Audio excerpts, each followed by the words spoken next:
The Indiana Fever just lost a very tough game against the New York Liberty. The refs were horrible in this game, man. It was a heartbreaker at the end, and I think the refs were a big part of the way the game ended. But I am going to dedicate a portion of this video to the refs because they were egregious, as Stephanie White said. But I do think there were things the Indiana Fever did which cost them this game. For one, it was the fact that you had a 12-point lead. You were up 80-68 in the fourth quarter, and you gave it up. And it really wasn't so much of the players' fault. It was just personnel. I still have the same problem I had 2 videos ago. The Indiana Fever don't have a great interior defense. When they play against a big who is skilled in the paint, the Indiana Fever are not going to be able to do much against that. Jonquel Jones had 26 and 12 in this game. That's a ridiculous stat line for a big man, but you're probably going to see this throughout the entire season. When the Indiana Fever play skilled big men, those big men are going to pop off because we don't have the right type of personnel down in the paint to stop them. And then on the offensive end for the Indiana Fever, I mean, things were looking perfect in this game. Lexi Hole was amazing. I'm so glad she started. She looked like an amazing player. I made a video about Lexi Hole. We were talking about the mid-range shot in that video, man, and look at this game. We finally saw it in the regular season, her going to that mid-range shot, and she was drilling it. She was hitting her threes. She was playing with effort and energy. She was picking it up on the defensive end.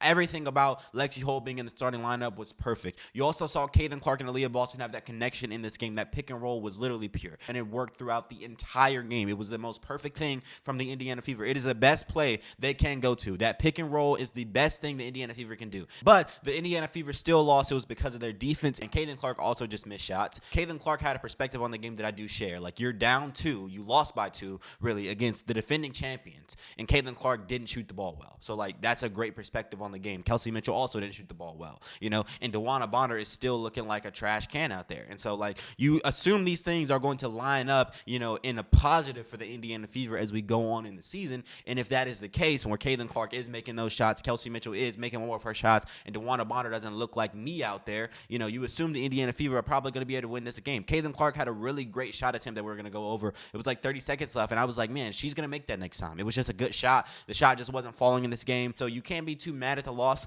We're going to look at the good and the bad in this game. We're going to address the problems, and we're going to look at the amazing performance we saw from the Indiana Fever, and we're going to critique the refs because it was egregious what we saw from the refs in this game. And so we'll just get to it all right here, right now, man. So look, this is the perfect play for the Indiana Fever. They should go to this every single possession. Off a pick and roll, 2 defenders are going to kind of linger with Caitlin Clark, allowing Aliyah Boston to get down low into the paint, get an easy layup. As we go on in this breakdown, you're going to see this probably like 10 times. Literally, this is like the perfect play for the Indiana Fever. You're going to get this look every single time. So my question is why you're not going to do it more. Every single possession, there should be a high ball screen between Caitlin Clark and Aliyah Boston, and then from there, the whole play should evolve. Like, it should be Caitlin Clark pick and roll with Aliyah Boston, and then if they leave Aliyah, that's an easy lane, but if the defense helps on Aliyah Boston, that's a kick out, and then from there, your play develops. There should not be a play where Caitlin Clark isn't getting a screen from Aliyah Boston, in my opinion, because it's such a cheat code. Every single possession, man, you go to this play. And look at this next play. Off this dribble handoff, you see Jonquel Jones stay with Aliyah, but she kind of veers off to the left just a little bit, staying with Caitlin Clark, allowing Aliyah Boston to get this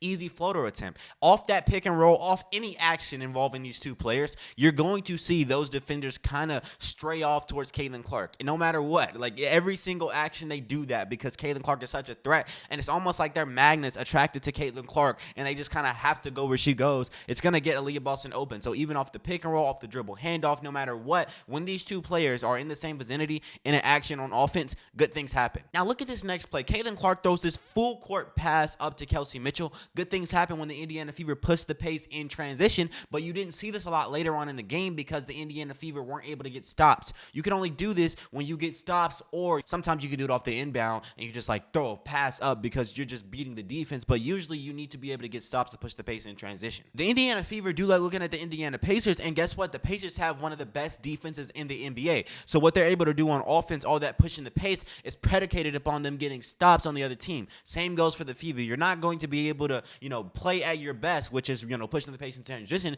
if you're not getting stops. You need to get stops. The Indiana Fever have to work on their defense, especially interior wise. You know, maybe you need to bring in some more big bodies, or maybe give Damiris Donda some more minutes. I know Aliyah Boston is big, but she's just not the best interior defender at times, and she's also given a lot of energy on the offensive end, which we talked about. So, you know, when you're giving up so much on offense, you're not going to be able to play effective defense because it's not what you're focusing on. You know, Natasha Howard is a player you brought in. DeWanna Bonner is a player you brought in. Those are great defenders, but they're not the biggest bodies down there in that paint. There's only so much they can do. The Indiana Fever just don't have the personnel down there, which is why you can't get stops and push the pace. Now, I want you to look at this next play. Caitlin Clark beats Breanna Stewart off the dribble, gets way down low into that paint, easy layup and one opportunity for Caitlin Clark. I loved her getting down low in this game. It was literally beautiful watching her get into that paint. She's improved so much. I hope you guys are seeing that. Like, Caitlin Clark was not hitting threes in this game until like the very end, where she hit those 2 insane 3-point shots, but she had to go to the paint in this game. She had to get down low to score, and she was able to do it pretty easily. She was able to do it pretty effectively. You've seen her get really strong down there, and to be able to finish with the contact in this game says a whole lot about Caitlin Clark. There were people who were saying she was frail, she was weak in the paint and that she was just a shooter. She's proving you wrong. Just like Steph Curry, she's bulking up, getting stronger. Now she is, flexing with the biggest of them. And look at this next one. Off that pick and roll, 2 defenders go with Caitlin Clark, and instead of her passing it, she goes up with it. That's an and one opportunity, dude. That is a very difficult shot. It takes strength in that paint to make that. Caitlin Clark has obviously been improving her game down low, so I love to see her getting down low, getting up and over those defenders, breaking that paint, so then they have to guard her a little differently. It's going to give her open looks. She did get open looks from the 3 in this game. She just missed them. She missed the vast majority of her 3-point shots. I think in that next game, Caitlin Clark is going to have an amazing 3-point performance, and she's going to break out of this little slump that she's been having. But you can bet on Caitlin Clark to make those 3-point shots that she missed, so you can't be too mad once again at them losing by 2 points. Caitlin Clark wasn't hitting that many threes. Kelsey Mitchell was also inefficient, so you can't be so mad at this loss because they only lost by 2, and then this was a game where Caitlin Clark was missing so many open shots. And look at this next play. Off an inbound, Caitlin Clark pushes the pace in transition. It's faster than all of the defense, and look at Lexi Hole knowing when to cut back door. Every single one of my videos, I tell you guys, Lexi Hole always knows when to cut back door. That is one of her best skills. Caitlin Clark is going to find her easy points. Lexi Hole was amazing in this game. She was spectacular. I'm so glad she got to start over DeWanna Bonner. DeWanna was looking trash in this game. I don't know what to say about her, man. She just, I don't know. She just looks like she needs to be very deep in the bench. But Lexi Hole being out there in that starting lineup added a spark to this team. She's going to play defense. She's going to play with effort. She's going to cut back door. She's going to give you more ball movement. It's going to give Caitlin Clark more options. She's an amazing shooter. She can hit that mid-range shot. What can Lexi Hole not do? She's so amazing. She's also a great passer. We saw that in my last video, man. She's great at making reads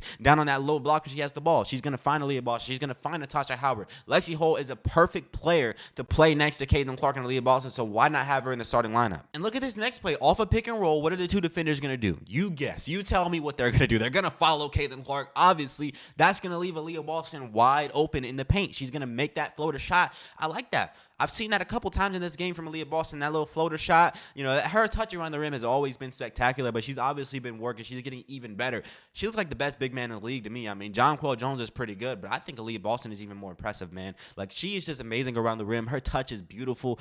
She's just a great player. She's going to be a superstar in this league. I said it before in one of my last videos. She can be the Shaquille O'Neal to Caitlin Clark's Kobe Bryant. She can be that. She can be the second fiddle to Caitlin Clark 4 years to come. She's a Hall of Famer in her own right. She is a superstar in her own right, but she gets to play with a playmaker who's going to make her 10 times better. Aliyah Boston is going to have an insane career. She's great off the court.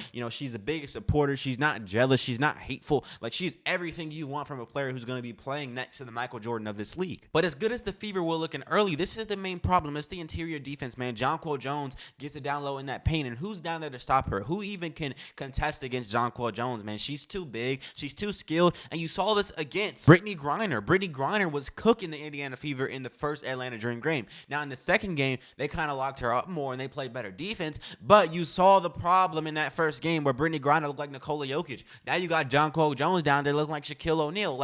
You have a real problem in that paint. It's the interior defense. The Indiana Fever have to work on it, but my whole thing is, how do you work on it when you just don't have the personnel? So I think it'll take a little bit of time for us to see the defense be improved, but I also think there's a part of the defense that can be improved, which is the interior defense and the personnel down there. So you got to fix what you can, but some things can't be changed, and we're just gonna have to live with it throughout the season. And look at this next play. You see Natasha Howard just being beat by this offensive player. She blows right by Natasha, gets an easy layup. You see the problem here. You got players who are getting blown by into the paint. You saw this a lot in this game where you got these New York Liberty players getting right to the lane, just seeing nobody there, just blowing right by everybody. And then you also see down in that low post them getting abused by the big man. So the Indiana Fever just have a lot of defensive problems. So you're looking looking at the score and you're seeing the Indiana Fever have all these great plays, and you're like, well, how are they down? Well, it's because you're giving up points on the other end. Every single possession you score, you're giving up another score on the other end. You have to be able to get stops. And look at this next play. Off the pick and roll, the defender doesn't stay with Caitlin Clark, but she's looking at Caitlin Clark and has got her back turned to Aliyah Boston.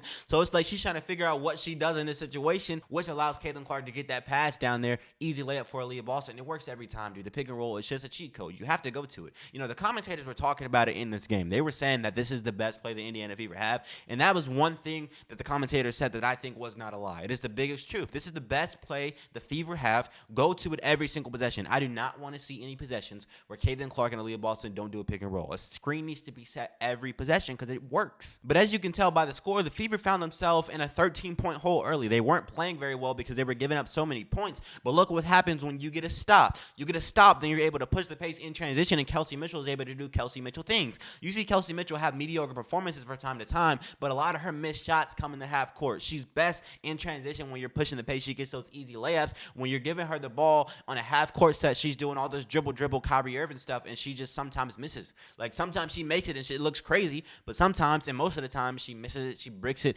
You want to see her playing off ball, but she's only best off ball when you're pushing the pace in transition. And I want you to look at this next play, because this is what happens off that pick and roll when the defense does come to help on Aliyah. You're going to get three-point shooters wide open in that corner. DeWanna Bonner is set up literally perfectly. Like, that has to go in, but she hits the side of the backboard. I don't know what's up with her. Honestly, like, y'all, that's disgusting. Like, I don't know what she got going on, bro, but you got to keep her deep on the bench. I don't know why she closed out the game in the first place. She did get fouled on one of those last plays, so she was kind of robbed. But she don't need to be in the game at all down the stretch, bro, because she is I don't know what's going on. When she was playing against the Indiana Fever last year in the playoffs, she was cooking us.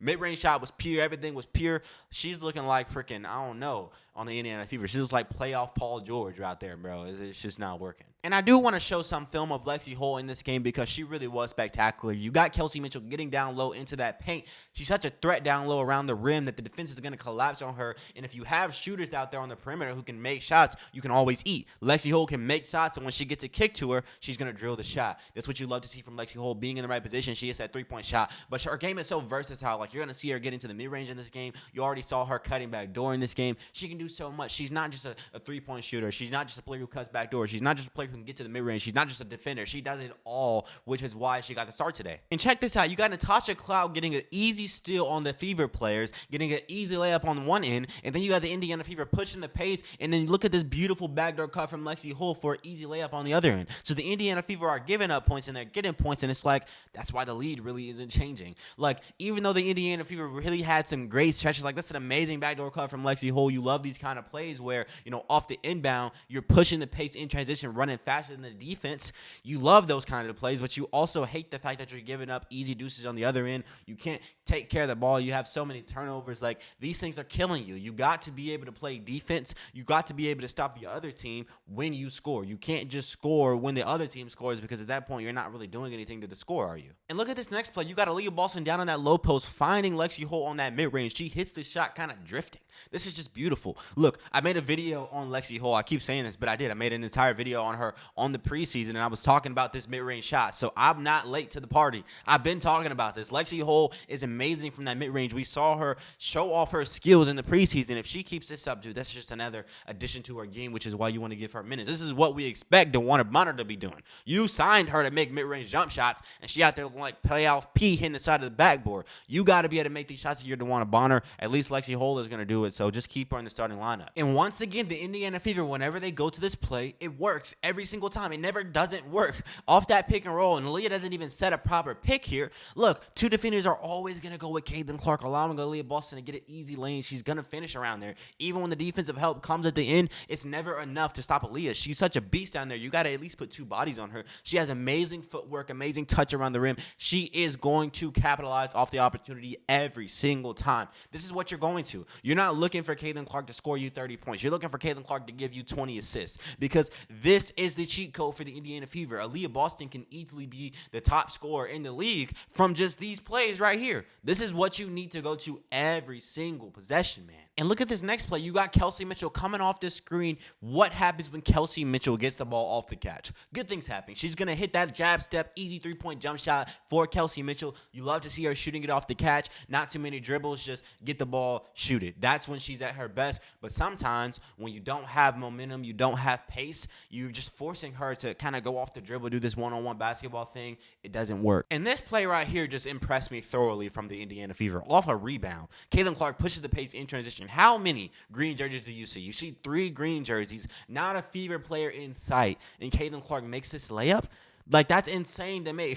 It's just showing her improvement. She was able to have a really solid game, except for the turnovers, even though Caitlin Clark was not hitting any threes. The reason is because she's added this new element to her game, which is getting down low, and it's only her second season. As time goes on, like Steph Curry, I think she's going to continue putting on more muscle, and she's going to become a real threat down there in that paint. And check the score. The Indiana Fever are up 1. You saw them down 13 at one point in this game, and now they're up 1 because you were doing a lot of things right. You were able to get some stops, push the pace in transition. You saw Kelsey Mitchell getting the ball off the catch. You saw Aliyah Boston and Caitlin Clark doing their pick and roll. Like, all these things allow you to get the lead, and then Caitlin Clark adds to it with these 3-point shots. You see her hitting this insane tough step back 3. That's a 4-point play, dude. You see her breaking that struggle, that slump that she's in, and you see her having confidence again. You see her getting hype with the crowd. She was waiting for one to go down. You go 2 games without hitting 3. I think it was like 10 straight threes, over 10, I think, of Caitlin Clark just clanking. You like to see her making one, and that's giving the Indiana Fever some drive. That's how they're able to go up 12 points in this game. And look at that. Right after the last 3, Caitlin Clark pushes the pace in transition, and at the buzzer, she hits one from the freaking Gamebridge logo. What kind of player do you know clanks that many threes early in a game and then immediately gets into a groove and hits shots like that? Only Caitlin Clark, man. She has such skill. If only she would have made 3 of those 3 that she missed early in this game, we would have had a whole different outcome. You probably would have saw the Fever win very convincingly because they probably would have been up 20 at one point in this game. Like, the Fever were really close in this game. It was a dogfight to the very end against the defending champions, and Caitlin Clark had a bad 3-point performance. You see, the moment she starts hitting threes, they go up 8 points. That just shows you how important Caitlin Clark is and how better they are when she's hitting shots. She's usually going to hit shots. So this team is a real threat and a real problem and a real contender when Caitlin Clark is hitting. You just got to have her hitting, and you also got to work on the defense because, man, you can't just be giving up layups every single time you score one in. And this is where it all starts going downhill for the Indiana Fever. The first 5 minutes of the fourth quarter were horrible. This is how they ended up losing their big lead. And it starts right here. You just turn the ball over. It leads to points on the other end. You have to take care of the basketball. A lot of the turnovers were the Indiana Fever just trying to figure out, where to go, and Caitlin Clark trying to find out where her teammates are going, and that disconnection between new teammates, and that's just going to be, fixed. But you do have a lot of plays like this where it's just bad execution of offensive plays. You see it a lot as the Indiana Fever go on. You score nearly 80 points throughout 3 quarters. So in that fourth quarter, you need to score more than 15. You have to score in the fourth quarter. You can't just go on a stalemate here late in the game. You have to pick up the pace and keep it going. But if you're not getting stops, you're not going to be able to push the pace and continue doing what helped. And look at this next play. You got Sabrina Ionescu getting down low into that paint and drawing contact. That's 2 free throws. You fouled. Now, that was a ticky-tacky foul, and it does come back to bite the refs later on in this game because if you're calling this one, you ought to call the one against Caitlin Clark against, DeWanna Bonner, but we'll save that for later. You just look at the fact that they're getting down low into the paint. You're fouling. You're sending them to the free throw line. So, they do foul on this play. You should be calling it on the other end, but it still is a foul here. You can't be fouling. That's going to send the other team to the free throw line. And look at this next play. You got Jonquel Jones getting it on the perimeter. She gets an open look at it. She hits the 3. And look, you got to be able to rotate quickly with Jonquel Jones because I know she's a threat in the paint. That doesn't mean you leave her on the 3-point line because she can shoot the basketball. You have to be able to rotate. The rotations were off in this game. You're giving up open 3-point shots. It's cutting into your lead. And look at this next play. Off a pick and roll, for some reason, we're doubling Sabrina Ionescu here, leaving Jonquel Jones. You don't really have any help defense come. The rotations are off. That's giving up another open 3. This is how you lose a lead and give the other team the lead. It's because you're just having bad defensive rotations. You're not doing all the things that you need to do to be able to secure the win.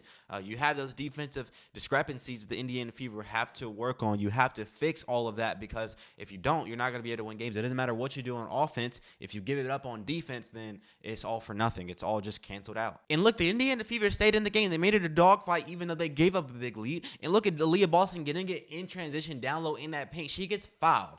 Breonna Stewart is literally like jumping over her back here. That's easily a foul. You get a no call, but Aliyah Boston still makes the shot. I don't get these refs, man. You're calling every single ticky-tack foul down the stretches. We're going to get to those foul calls that they called for the Liberty, and then they don't call any for the Indiana Fever. Like, these players are getting mauled down there. They're getting hit. Call the foul. And look at Caitlin Clark keeping them in the game, getting through those two defenders. That's a beautiful move, getting down into that paint. Easy layup. She's being clutched down there, and it's not from the three-point line because the shot wasn't falling down the stretch, but you do see her getting down into that paint, contributing. She's getting assists. She's doing things. She's still your superstar player, even if she doesn't score the basketball from the three-point line. And this right here is the unfairness that's got all the fans outraged. This is why it's so difficult to watch the Fever games. You see Sabrina Ionescu getting down low into that paint. She does get fouled. That's barely any contact, though. That's a tic-tac foul. You are going to call that, then you're just setting the standard that any contact in the game is a foul. So if that's the standard, any contact in the game is a foul, then as we get to these plays down the stretch, these should have been foul calls for the Indiana Fever. Look at this next one. Caitlin Clark literally barely touches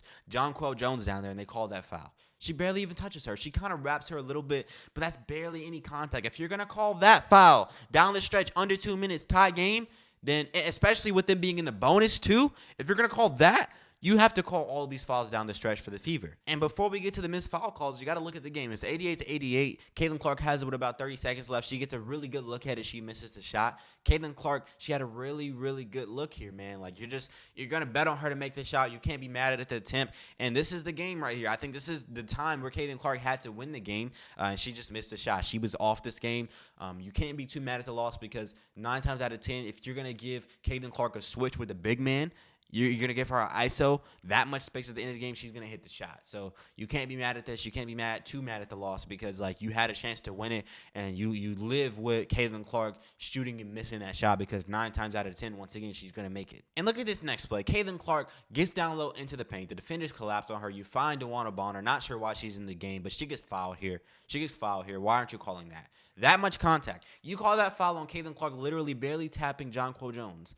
And this isn't a foul on DeWanna Bonner literally getting mauled in the paint. She's like pushed to the ground. You can literally see the recoil on her skin from the hit, man. There's no way we're not calling this foul. And look at this. On the other end, you got Sabrina Ionescu going down low into that paint, and they call this foul on her. That's barely any contact. I'm not even sure if that's even a foul. Like, I think Alexi Hole had position. She was straight up. I feel like Sabrina kind of pushed into her. I could be wrong. This kind of goes either way. It's really hard to see, but this play is pretty close. But, dude, like, that's barely anything. On one end, you don't call that for DeWanna Bonner. On this end, you call this weak foul for Sabrina Ionescu. That's just unfair, man. It's biased late in the game. It's 88-88. These calls matter. Like, you know, the Indiana Fever did a whole lot of things to put themselves in this position. You saw Caitlin Clark missing a lot of shots. Like, if she's making them, you're not even going to be in this position, right?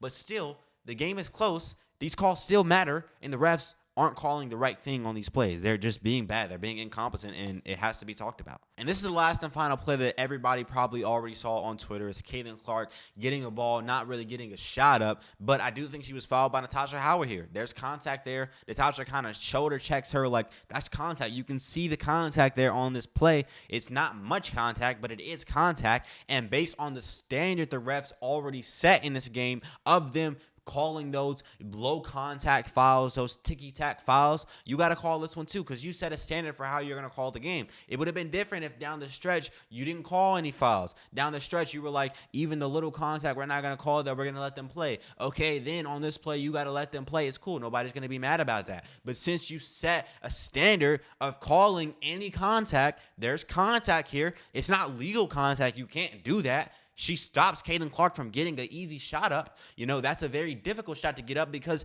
the defender is literally like running into your shoulder. So what do? You know, that's a foul. You can't just go without calling that. You can let the players play. You can say, you know what, I'm not going to call any of these fouls. I'm going to just let them be physical. Cool, but then on one end, you aren't letting them be physical. So it's just unfairness, and it's just incompetency from the refs. So the WNBA needs to fix that ref problem, man. It's getting out of hand, and you wouldn't expect these refs to be too good. I looked it up, and apparently they make only $16K a year, dude. And obviously, it's like a side gig. You're only playing 34 games. It's like a half a year kind of thing, but still, $16K isn't really any money to be ref, and you probably don't take your job that seriously. You can make that working at McDonald's. It's not really any money, dude. Like, why would they take their job too seriously, and why would they be the highest of the highest if you're paying them nothing? And obviously, how are you going to pay them more if your league isn't bringing in any money? Now that Caitlin Clark is finally here, you're kind of seeing that, with the new media attention, the WNBA just hasn't had enough to handle it. They're just incompetent league. They're not ready for stardom, so you just got to fix the league as you go on. Caitlin Clark has a lot of fans who are just very driven to continue watching these games. I'm very driven to continue watching these games because I'm interested in Caitlin Clark. You guys are still watching my videos and the breakdowns because you're interested in the Indiana Fever and Caitlin Clark. You got fans who are driven. They're going to stick around. You got a little bit of time and a little bit of grace for the WNBA if you want to fix this problem, but you have to fix it. If you don't, there's going to be people who are going to boycott these games. I will be one of them. I just won't be continuing to watch this horrible refereeing, this horrible show out there. It's just bad. The way these people are managing this league is just horrible. But either way, that's where I'm going to end off this video, man. I hope you guys enjoyed. I certainly did. Hopefully the Indiana Fever can win the next one, man. This was a tough loss. You just felt like they were going to win it. You had so much momentum in that fourth quarter. You were up 12 points at one point in this game, but you lost it at the end, and it's not just because of the refs. You play bad. You made certain decisions that cost you this game, but refs got to be better. Fever got to be better, and hopefully you'll get a better outcome next time. Indiana Fever do look good, though. It's still a great thing that you only lost by 2 points to the defending champions, but hope you guys enjoyed this video. I certainly did, man. I'm out. Peace out.